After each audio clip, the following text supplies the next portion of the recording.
Hello crafty friends, welcome to today's clean and simple card making video.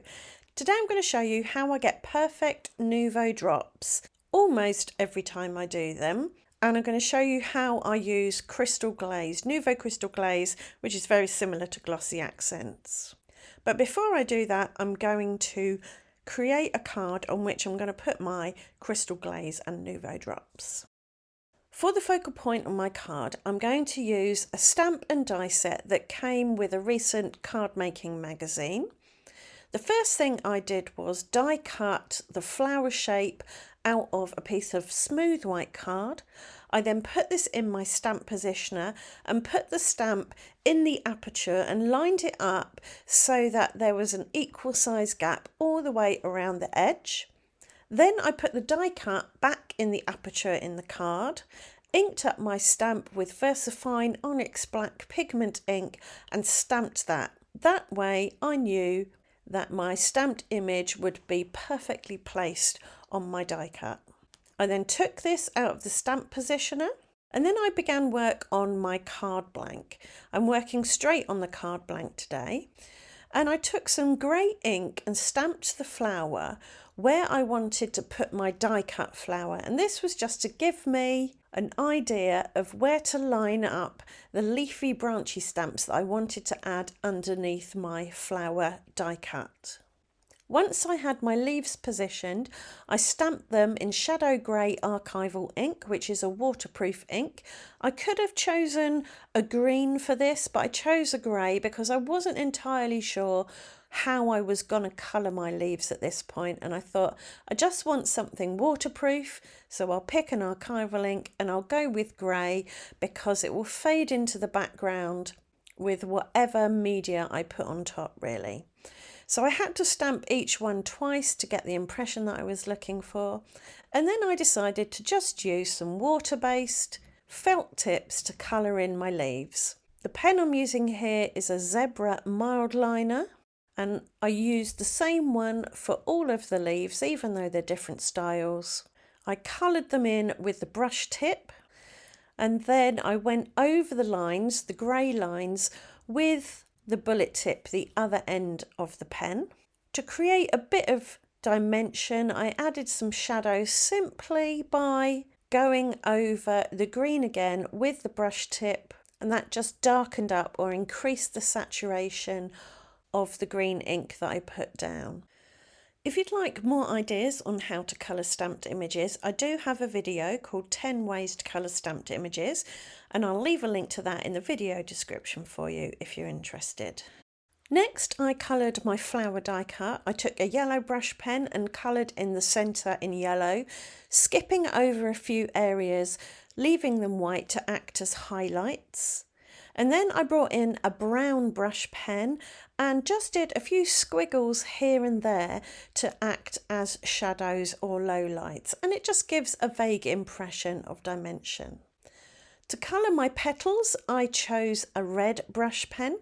I wanted to leave some white highlights again, so I started at the bottom of the petal and flicked outwards with my brush pen, leaving some white at the tip. And then I added a little bit of red at the tip, still leaving some white. So it looks like the petals have got white highlights on.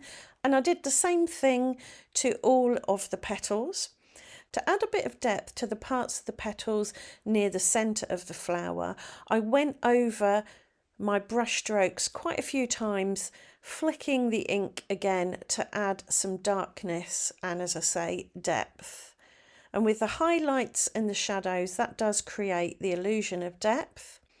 I did bring in the brown marker again and coloured in between the petals right next to the flower centre, because this would be dark if you were to look down at the flower. The gaps between the petals near the centre would be in shadow, so just adding a little bit of brown there again adds to the dimensional feel. Once all the colouring was done, I put some very thin craft foam on the back of my flower and then positioned it over that grey stamped flower, and now my leaves look like they're coming out from behind the flower.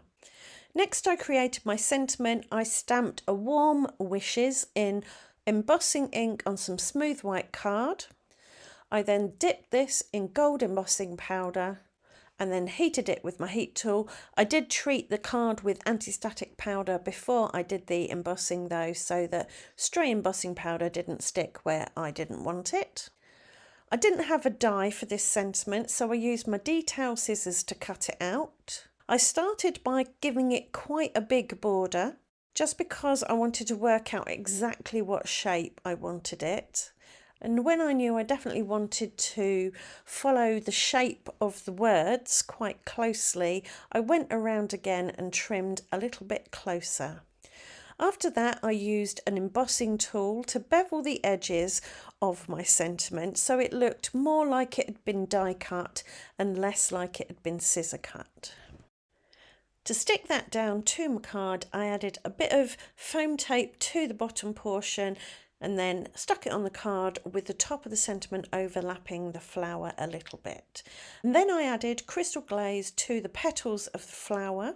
After that, I did some yellow dots with my dot marker, and then I added White Blizzard Nuvo glitter drops to the centre of the flower with the idea that this will dry clear but have some glittery shimmer. And finally I added Nuvo drops in Morning Dew on top of the yellow dots that I'd put on with my dot marker. And if you hang on for a couple of minutes, I'll show you exactly how I go about getting the perfect Nuvo drops and crystal glaze placement and formation.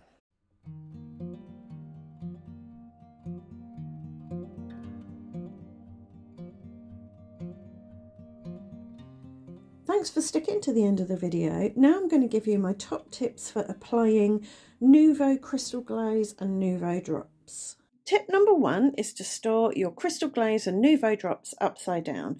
You use them upside down with the nozzle facing down, so it makes sense to store them that way, because storing them upside down makes sure that the nozzle is always charged and ready to go with the liquid inside. Also, where the liquid is exposed to air, it will start to thicken and set. You don't want the thick, half-set stuff trying to squeeze itself out the nozzle. So if you store them upside down, it's only this bit that's exposed to air and that starts to thicken. This bit down here is not exposed to air when it's got a lid on it and will therefore be in its nice, runny, usable state. So store them upside down. Next, make sure they are warm before you use them. If you live in a warm climate, then that's not going to be a problem. They'll be fine. If you live in a cooler climate or it's cold in winter and cold in your craft room, you can warm them by holding them in your hands. Some people put them in their armpits. You could place them near a radiator or some other source of heat. Just don't melt the bottle. But make sure they're sort of room temperature, even body temperature, and then they will run smoothly. So we'll start with the Nuvo glitter drops in White Blizzard. So when I'm adding these, say, onto something like this, I will draw around the outside and then I'll fill in the middle and I'll just squeeze gently, keeping an even pressure so I'll get an even flow, and I'll just dab it around, and I can use the nozzle to push. And while they're still wet like this, you can manipulate them. If you've got a bit where it's a bit empty, you can squeeze a little bit more in and then just leave them to it, because they'll self-level and they will set on their own. With the crystal glaze, this is very runny. It's runnier than glossy accents, but the same principles apply. I draw around the edge, just trying to stay within the line, and I let it start to level itself off, and then I squeeze ever so gently, because this stuff runs out of the bottle pretty much on its own, and I just allow it to slowly fill any holes and then leave it to self-level.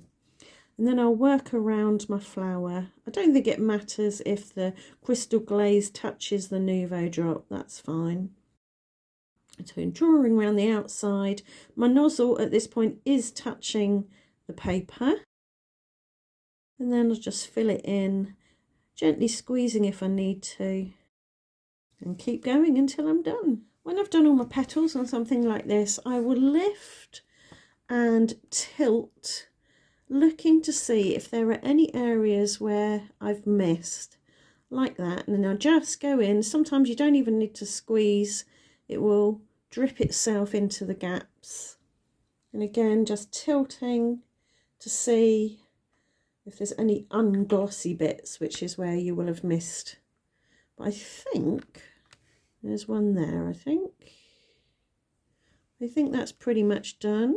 And while it's still wet for a few minutes, you can add bits in, but once it starts to set, I wouldn't touch it. And now for the clear Nuvo drops over dots.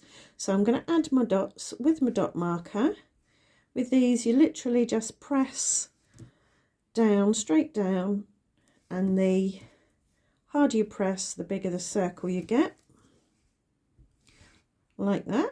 Now I'm going to apply my Nuvo drops, and this is how I do it for all my drops. This has been stored upside down, so it's ready to go. It's warm, and I hold it completely vertically, and I squeeze until a little bead comes out the bottom, press it down, dip into it without touching the paper, and then raise it up again. And because I'm doing this at a funny angle and I'm filming, I've half missed the dot, but I'll do it again here. Vertical, squeeze till you get a tiny little drop coming out, press it to the paper and push down, but don't touch the paper underneath, all the while squeezing. Squeeze, press, dip, lift. Squeeze, press, dip, lift. Squeeze, press, dip, lift. Obviously for bigger circles you have to squeeze a bit more.